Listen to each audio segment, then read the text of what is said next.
Ibu-ibu kalau meninggal, suami ikut mengantar, menangis dia. Tak betul kan begitu kes. Dek naga ke kesi. Mata kanannya menangis, mata kiri mana penggantina. Oh ibu, meskipun waktu nagombal ki, gunung kan kudaki, lautan ku seberangi, kemanapun kau pergi aku akan mengikutimu. Begitu mati, ada temanku di Makassar, temanku haji, meninggal istrinya, bengkak matanya. Ustaz, saya rasanya tidak bisa lagi saya lanjutkan hidupku. Inilah istri saya yang mengatur semua usaha saya sehingga saya begini. Bengkak matanya. Saya bilang, hebat juga ini bapak. Beberapa bulan kemudian saya jogging di lapangan Karebosi. Ada di sampingnya perempuan cantik, putih, masih muda, tidak pakai jilbab, panjang rambutnya. Saya dekati baru ku bilang, Haji siapa itu Haji? Nah bilang, yang baru Ustaz. Lah beko.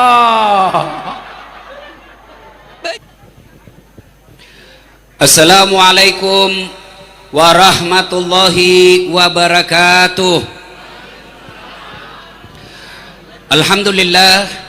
Alhamdulillahi rabbil alamin, wabihi nasta'inu ala umurid dunya waddin. Ashhadu an la ilaha illallah wa ashhadu anna muhammadan abduhu wa rasuluh. Allahumma salli ala sayyidina Muhammad wa ala alihi wa sahbihi ajma'in. Amma ba'd. Faqad qala Allah subhanahu wa ta'ala fi kitabil karim wa huwa asdaul qailin. A'udzu billahi minasyaitonir rajim. Bismillahirrahmanirrahim. Ya ayyuhalladzina amanu taqullaha haqqa tuqatih wa la tamutunna illa wa antum muslimun. Wahai orang-orang yang beriman, bertakwalah kalian kepada Allah dengan sebenar-benarnya takwa, dan janganlah kalian mati kecuali dalam keadaan beragama Islam. Ayat ini Jumat-Jumat didengarkan di masjid. Ayat ini Jumat-Jumat dibacakan khatib. Kalau ada ayat atau perintah yang harus diulang-ulang, pasti itu perintah sangat penting. Ayat ini Jumat-Jumat diulang. Jangan kamu mati, rasa-rasanya tidak masuk di akal. Jangan kamu mati, berarti mati kau yang ngaturi. Weh, jangan kau mati ya, berarti mati mau-maumu. Yang namanya mati, mau atau tidak, pasti mati. Orang kaya, orang miskin, raja-raja, rakyat biasa, duda, semua mati. Toh, Ustadz di belakang sedikit, semua mati. Berarti yang jadi masalah bukan mati, yang jadi masalah illa wa antum muslimun, kecuali dalam keadaan beragama Islam. Berarti ayat ini Allah ingin sampaikan kepada kita, hei dasat, andi tawakal, hati-hati kok, mengaku kau Islam, tapi belum tentu kau mati dalam keadaan Islam. KTP-mu Islam, nikahmu syariat Islam, tapi belum tentu kau mati dalam keadaan Islam. Adakah orang Islam yang matinya tidak beragama Islam? Banyak. Siapa di antara mereka? Contoh aja ini, jangan kau marah. Contoh. Sabung ayam. Ada juga di sini. Beleng-beleng. Didapat sama polisi, dikejar, jangan lari. Masih lari juga. Jangan lari, masih lari. Terpaksa polisi tembak peringatan ke langit. Masih lari, tembak 2 kali. Masih lari, tembak 3 kali. Masih lari, terpaksa dilumpuhkan. Tembak kakinya. Kakinya ditembak, kepalanya nak kena. Saya tanya temanku yang polisi, bos, bagaimana caranya kakinya kau tembak nak kena? Dia bilang, soalnya waktu ditembak dia jongkok. Ini polisi peleng India, bukan polisi Indonesia. Polisi Indonesia baik. Bu, jangan kau musuh itu polisi. Kira enak hidup kalau tidak ada polisi. Rumah dirampok, anak diperkosa, suami dibunuh, harta dijarah. Ibu cari siapa? Polisi. Saya pergi ceramah, macet mobil, tidak bisa gerak, tidak bisa maju, tidak bisa mundur. Saya baca Yasin sudah 3 kali, tidak goyang-goyang mobilku. Begitu datang polisi lalu lintas, lewat. Maka jangan musuh polisi. Pun kalau saya sholat, Saya berdoa 5 kali sehari semalam. Kenapa masalah dalam hidupku tidak pernah berhenti? Katanya kalau berdoa baik, katanya kalau sholat sudah bagus, tapi kenapa doaku tidak diijabah? Salah satu sebabnya hubbi aklil haram, suka memakan makanan haram. Ingat, sedekah ketika pilkada itu bukan hadiah, itu sogok. Hukumnya haram, pelakunya bahkan bisa kena pidana, baik yang menyogok maupun yang disogok. Malah nak tulis di rumahnya, siap menerima serangan fajar. 5 suara, 1 suara 200.000, keras kehidupan bos. Hei, dengar. Bapak kalau mau bagus, mau membangun, insya Allah kita tidak akan mati dalam keadaan berjudi. Insya Allah kita tidak akan mati dalam keadaan berzina. Insya Allah kita tidak akan mati dalam keadaan mabuk. Tapi yang bisa membuat kita mati kafir, hubbi aklil haram, suka memakan uang haram, dan itu sogok. Jadi jangan heran setengah mati ku berdoa tidak dikabulkan doamu. Kenapa? Terlalu banyak uang haram dalam perutmu. Bakalaidan, bismillahirrahmanirrahim. Ya ayyuhalladzina amanu taqullaha haqqa tuqatih. Ya ayyuhalladzina amanu dukhulu fis-silmi kaffatan wa la tattabi'u khutuwatis syaitan innahu lakum adu mubin. Wahai orang-orang yang beriman, masuklah engkau ke dalam Islam secara sempurna, bukan Islam pencitraan, tapi Islamlah secara benar. Wala tattabi'u khutuwatis syaitan, dan janganlah engkau ikuti langkah-langkah setan, karena sesungguhnya setan itu musuh yang nyata bagi kalian. Musuh kalian bukan polisi, musuh kalian bukan ulama, musuh kalian bukan pejabat, musuh kalian adalah setan, di mana setan itu musuh yang nyata bagi kalian. Begitu kata Allah. Nah, kalau saya ceramah seperti ini, jangan pikir tidak ada setan di tengah-tengah kita. Banyak setan berkeliaran di tengah-tengah kita. Bentuknya bukan pocong, bukan popok, bukan parakang, bukan sustar ngesot.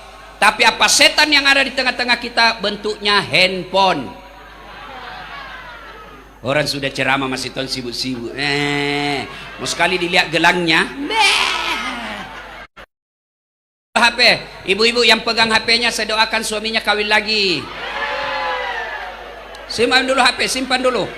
Selama ibu pegang HP pasti tidak konsentrasi dengar ceramah. Maka yang kita lihat monitor. Maka simpan dulu HP-nya, simpan. Woi, simpan dulu. Saya tidak mau kalau ada yang merekam. Nah, ini ada yang rekam ini, ya, nggak usah di HP. Ayo, simpan ya. Saya malah di Makassar, saya lagi ceramah, ibu-ibu, nah belakangi kak. Barusan ada orang ku ceramah di belakangi saya. Ternyata nak ambil HP-nya selfie. Baru nak tulis latar belakang das atlatif. Saya nak jadikan background cilaka. Selesai, lihat nanti ibu-ibu, lihat Pak Basri ini selesai ceramah nanti ini. Banyak itu ibu-ibu menyerobot. Selfie dulu Ustaz. Ulangi Ustaz, kaburi. Nah biar 7 kali kau ulangi, nah mukamu yang kabur. Simpan dulu HP, simpan ya. Bisa? Nah ini ada channel saya nanti yang rekam. Nanti ada, kalau ibu bapak mau nonton ini acara ini, nanti nonton di channel saya, Dasat Latif. Sudah itu like and share. Jangan lupa nonton sampai tuntas iklannya, jangan kau skip. Kalau kau lewati iklannya, saya tidak dapat apa-apa. Jangan ketawa, serius kayak ini. Jadi kalau bapak nonton ceramah saya, ada iklan, jangan lewati, nonton 1-2 kali. 1 ibu nonton dapat 50.000. 3 ibu nonton 150.000. Nah bukan juamu kuambil. Jangan ketawa, serius kayak ini. Ibu dapat ilmunya, saya dapat fulusnya. Wa qalaidan, bismillahirrahmanirrahim. Innallaha wa malaikatahu yusalluna ala nabi. Ya ayyuhalladzina amanu sallu alaihi wa sallimu taslima. Sesungguhnya Allah dan para malaikatnya bersalawat kepada Rasulullah Muhammad sallallahu alaihi wasallam. Maka wahai orang-orang yang beriman, bersalawatlah kalian kepada Rasulullah dengan sebaik-baik salawat. Satu kali Nabi duduk-duduk dengan malaikat Jibril. Tiba-tiba Nabi melihat ada malaikat 1 juta jari-jarinya. Ibu-ibu berapa jari-jarinya, Bu? 10. Cacat kau itu kada kakimu. 20. Ini 1 juta jari-jarinya. Nabi kagum dan bertanya kepada Jibril, ya Jibril, malaikat apa itu? Banyak betul jari-jarinya. Jibril menjawab, itu malaikat pencatat air ketika hujan. Ada yang bisa catat air hujan? Ada? Kenapa?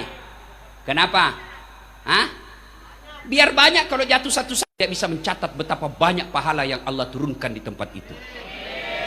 Maka kalau tidak bisa memperbanyak amal dengan tahajud. Ada yang tahajud tadi malam? Pencitraan. Ada yang puasa Senin Kamis kemarin? Balle-balle toh. Toh, kalau tidak bisa memperbanyak amal dengan membangun masjid, Senin Kamis, tadarus, puasa, maka ketika kumpul seperti ini, banyaklah bersalawat, karena di situ pahalanya luar biasa. Maka saya mau ajak salawat dulu ini hari, ini malam. Boleh? Boleh? Bapak-bapak diam, ibu-ibu dulu. Kita tanding mana lebih kencang suaranya ibu-ibu. Bapak-bapak diam. Ayo ibu, mau kalah ibu. Ayo. Salatullah salamullah Rasulillah salam ala Yasin. Ya, suaranya 8,5. Ibu-ibu diam, kita dengar laki-laki. Ayo Pak, jangan mempermalukan jenis kelamin. Ayo Pak Basri, ayo Pak Tawakal, ayo. Salatul Masya Allah Allah ala toha Salatullah ala nilainya 8,9. Nah, alhamdulillah. Bapak Ibu, saudara-saudara sekalian, saya mohon maaf tidak bisa sebut namanya satu demi satu, di samping karena keterbatasan waktu, juga karena saya takut namanya salah nanti. Pernah ngantar jenazah? Bukan pernah, sering. Itu kalau orang diantar ke kubur, telu tu mantaraki, 3 yang antar kita. Tapi Nabi bilang 2 yang kembali, tinggal 1 temani kita. Apa yang antar kita? 1, harta. Keluar semua mobil, keluar semua karpet, bawa semua cerek. Begitu kita masuk di kubur, apa ada harta yang masuk? Ada, kain kafan. Tidak mentang-mentang dia kaya, Nabi bilang kasih masuk tahu BlackBerry supaya bisa BBM. Kasih masuk tahuan di situ televisi supaya bisa nonton nanti. Tidak. Yang mengantar kita harta, tapi demi Allah harta pulang. Jangankan mobil, karpet saja tinggal, cerek kuning. Mondor, tanya ya lo, alay, cerek. Ayo, harta setengah mati dicari, menghalalkan segala cara, nyogok kiri kanan supaya dapat jabatan. Begitu kau mati, hartamu kau tidak bawa kecuali kain kafan dan kapur barus. 2, yang mengantar kita keluarga. Ibu-ibu kalau meninggal, suami ikut mengantar, menangis dia. Tak betul kan bedanya kesih. Dek naga agak kesih. Mata kanannya menangis, mata kiri mana penggantina. Oh ibu, meskipun waktu nagombal ki, gunung kan kudaki, lautan ku seberangi, kemanapun kau pergi aku akan mengikutimu. Begitu mati, ada temanku di Makassar, temanku haji, meninggal istrinya, bengkak matanya. Ustaz, saya rasanya tidak bisa lagi selanjutkan hidupku. Inilah istri saya yang mengatur semua usaha saya sehingga saya begini. Bengkak matanya. Saya bilang, hebat juga ini bapak. Beberapa bulan kemudian saya jogging di lapangan Karebosi. Ada di sampingnya perempuan cantik, putih, masih muda, tidak pakai jilbab, panjang rambutnya. Saya dekati baru ku bilang, Haji siapa itu Haji? Nah bilang, yang baru Ustaz. Lah beko. Begitu meninggal, Kawin lagi suami. Ayo. Yang ketiga yang mengantar kita apa? Amal. Inilah amal kebaikan maupun amal keburukan. Amal kebaikan maupun amal keburukan, dia akan tinggal masuk ke dalam. Kalau amal keburukannya, maka dia akan menderita di kubur. Tapi kalau amalnya bagus, amal kebaikan, maka kata Nabi, dia ditidurkan layaknya tidur pengantin baru. Pak Basri masih ingat waktu pengantin baru ki? Lupa-lupa mi. Oh enak nih itu pengantin baru, sampai saya selalu mau ulang. Pasti bapak-bapak mau juga, cuma takut kisah misterita. Iya toh? Nah, masuklah kita di kubur, kembali pengantar. Maka dari Nabi tak, kota manuki buru, karena saya sholat 5 waktu tidak ada doa dalam sujud terakhirku. Maka yang hebat itu, biar anak anggota DPR, biar anak pejabat, biar anak pengusaha, tapi kalau tidak sholat, degaga gunana tu anakmu. Oh hebat anaknya Ustaz, pintar bahasa Inggris, masih SD. Apa hebatnya pintar bahasa Inggris? Pima kode Inggris, bahasa Inggris semua anak-anak di sana. Memangnya kalau anakmu bahasa Inggris, mati kau berdoa pakai bahasa Inggris? Oh my God, please help me my mother. Carita campur ratu. Ayo, demi Allah, biar anakmu pengusaha, tinggi sekolahnya, sekolah ke luar negeri, tidak pernah kau dapat ngaji malam Jumat, tidak pernah kau lihat dia pergi pengajian, tidak pernah kau lihat hadiri taklim. Demi Allah, kamu orang tua sial di dunia. Ayo, bayangkan anak tas semua sekarang. Lihat nih, kalau anak tas sekarang tidak pernah kita lihat datang pengajian, tidak pernah kita dapati mengaji malam Jumat, celaka kita sebagai orang tua. Saya masih ingat saya waktu kecil, kalau malam Jumat pasti kita kumpul ngaji. Coba ki pulang kalau malam Jumat, mengaji bareng-bareng. Sekarang mulai hilang itu ngaji baca Yasin malam Jumat. Dek, ndak ada lagi pegang Quran. Apa nak pegang? Handphone. Bagus kalau masih nonton ceramah. Game. Bagus kalau masih game, kalau video porno. Hati-hati Pak. Kalau Bapak lihat anak banyak uangnya, tidak pernah kita dapat berjamaah di masjid, bakal susah hidup tak nanti. Pak, saya merantau ke Bontang. Di Bontang ternyata tidak bagus, di Loktuan ternyata tidak enak. Pulang lagi ke Pinrang, Mak Galung, selesai urusan. Saya jadi pegawai tidak nak suka Kak Wali Kota. Saya pensiun dini, selesai, tidak ada urusan. Mau kau marah-marah mak kau. Saya pensiun dini. Saya merantau ke Malaysia, di Malaysia tidak enak. Saya pulang lagi kampung saya, masih ada pilihan. Tapi kalau Bapak masuk kubur, demi Allah tidak ada pilihan lagi kecuali kau tinggal di situ, tidak boleh kau keluar-keluar. Nah, sekarang mari lihat anak-anak kita. Biarkan anak kita tidak pegawai, biarkan anak kita pegawai honor, tapi dia tahu sholat jamaah di masjid, dia tahu tadarusan di malam hari, dia tahu puasa Senin Kamis. Insya Allah Bapak Ibu di kubur ada yang bisa selamatkan kita ketika dia selesai sholat. Dia baca Allahumma ghafirli wali walidayya warhamhuma kama rabbayani shaghira. Tapi kalau anak tak pejabat, anak tak tinggi sekolahnya, anak tak pengusaha, tapi tidak baik agamanya, kapan pindah ingat ki? Kapan ingat ki? Wali walidayya, kedua orang tuaku. Siapa? Orang tuanya Pak Doja. Dikasih amplop, dikasih pisang, suruh doakan mamak tak, mamak nana doakan, ngana cilaka. Maka Pak, didik anak. Sekarang metode mendidik anak kita mulai dikhawatirkan. Dulu saya ingat Pak, orang tuaku tidak ada sekolahnya, tapi yang diajarkan kita akhlak. Kan rumahnya orang Bugis itu kan 2 tangganya, ya toh? Tangga depan, tangga di belakang. Apa gunanya itu tangga belakang? Kalau ada tamu dan tidak ada gula, lo kusiga, beli boleh. Indrangi gula nasi kaca, ya toh? Nah, saya diajarkan sama ibu saya itu, duduk kona, pada ye caramu kau tudak kohe. Jangan kau bicara sambil berdiri. Kalau kau terima itu gelas, pegang kau 2 jari. Jangan kau lihat matanya orang, tidak sopan. Tidak sampai di situ, besok ketemu mamaku sama yang dipinjam gulanya, apa nak bilang? Magamu anak kueni. Coba. Sekarang tidak ada lagi. Maka jangan heran begitu bapak masuk kubur, tidak ada lagi yang bisa doakan kita. Mari kita periksa kembali anak Pak sebelum terlambat. Anak-anak kita sekarang Pak, nauzubillah min zalik, mengkhawatirkan. Yang bisa kan enak itu.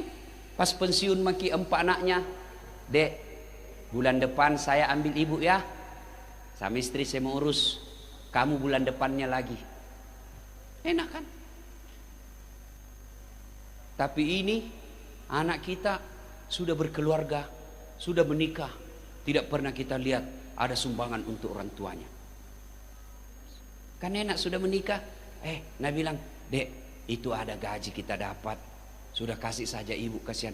Iya ada jualnya ibu, bukan uangnya ibu yang kita lihat, tapi ridhanya Allah. Adik-adik nih yang masih pengangguran, tidak dapat kerja sampai sekarang, muliakan saja orang tuamu bos. Kecil itu jadi pegawai, kecil itu jadi pengusaha. Muliakan orang tuamu, nak bukakan kau pintu rezeki Allah. Tapi kalau kurang ngajak kalau sama orang tuamu, jangan kau harap. Nah anak-anak sekarang sopan sekali kalau sama pejabatnya, sama kepala dinasnya sopan. Iya puang, dia kasih sekolah kau dongok. Kalau kepala dinasnya menelpon, siapa? Begitu mamanya menelpon, Nabi bilang, mak tunggu dulu, menelpon bosku. Salah. Justru kau bilang sama bosmu, Pak minta maaf, ibuku menelpon, sebentar saya telepon lagi.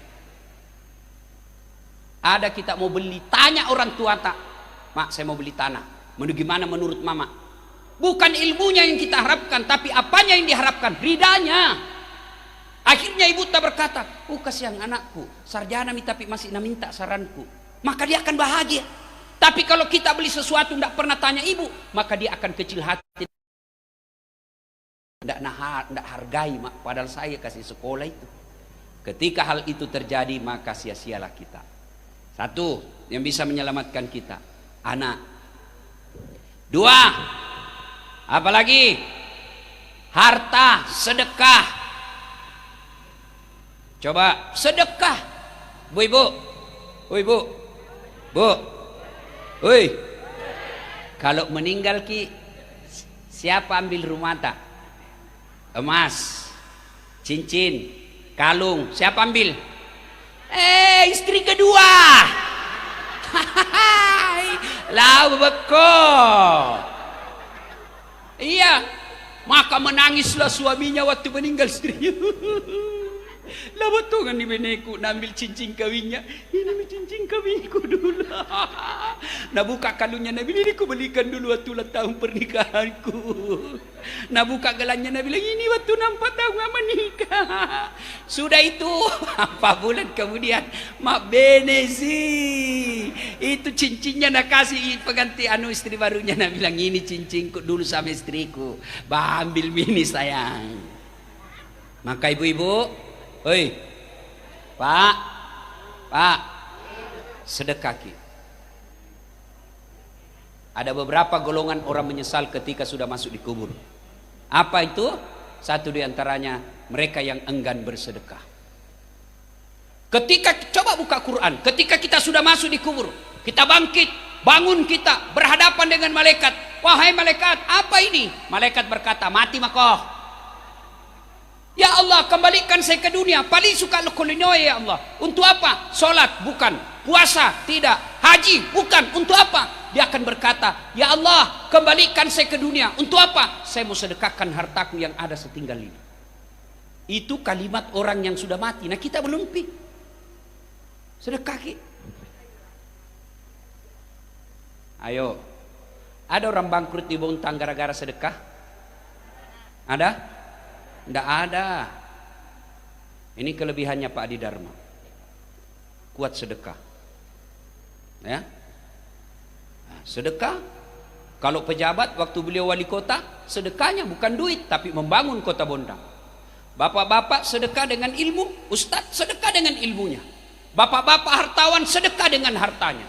Ibu-ibu tidak bisa sedekah dengan harta, tidak bisa dengan ilmu. Maka sedekah dengan apa? Sedekah dengan akhlak mulia.